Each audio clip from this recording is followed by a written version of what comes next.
my name is Che and welcome to my channel. I'm so glad that this is finally up because I've been trying to put up the Urembo Life YouTube channel for the longest time. Only God knows how long I've been trying to, but you know what? Eventually, I just said, Che, just start with what you got. Let's have these conversations. Let's talk about, existing as a single young Christian lady and at the same time existing as a tired Ugandan. So here is our first episode and we're going to talk about love.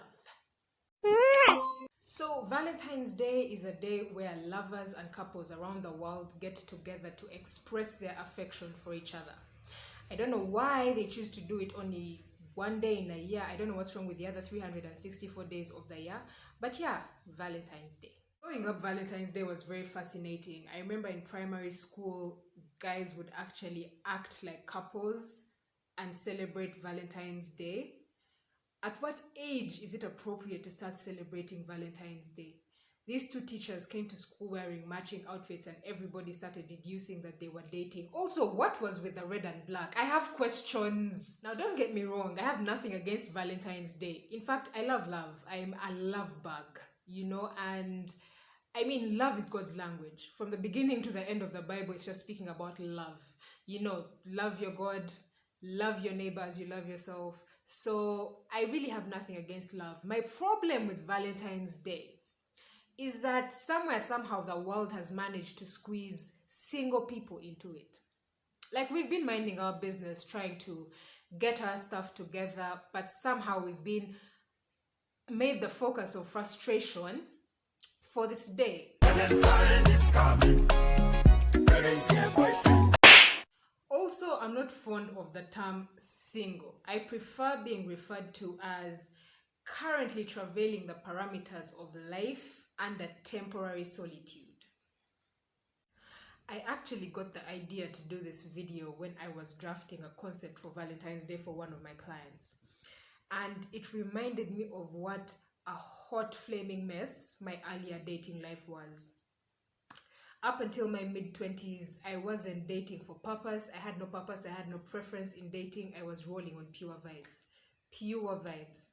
And up until 2 years ago, I realized why that was. I found out that I did not know what my love language was, and I couldn't read other people's love languages. If you're wondering what a love language is, in 1995, a guy called Gary Chapman carried out some research to find out why a lot of married couples were fighting, yet individually they claimed that they loved their significant other.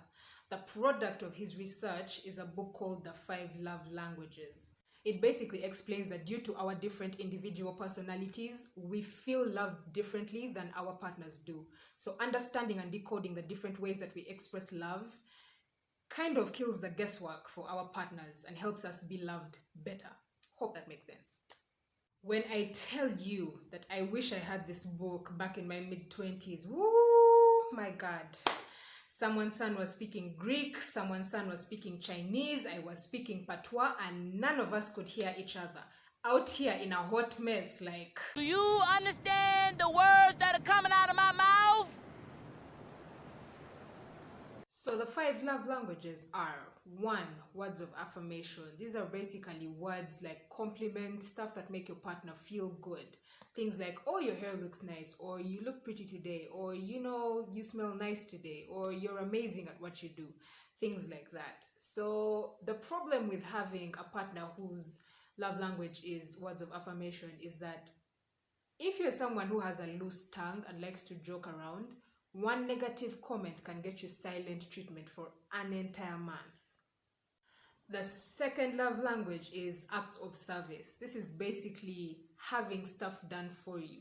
So if you are someone who is incredibly selfish and is egocentric and all about themselves in their world, relationship if your person is someone whose love language is acts of service. Now, the third love language is my personal own, and it's receiving of gifts. I've seen on a number of occasions on social media people referring to people who have this as their love language as materialistic. I mean, there's nothing wrong with getting someone a gift. It's thoughtful. And also, who doesn't like getting gifts? Like, imagine existing and not liking being spoiled. The fourth love language is quality time. Now, if your partner's love language is quality time, these are the people who are going to call you 429 times in a day because they miss you. Also, they'll want to have endless dates, go on getaways just because they want that intimate time with you. They always want to be the center of your attention. And trust me, anything that takes up your attention more than them, whatever it is, be it a pet, be it a child, be it a friend, be it a hobby, trust me, it will become a threat. The fifth and final love language is physical touch.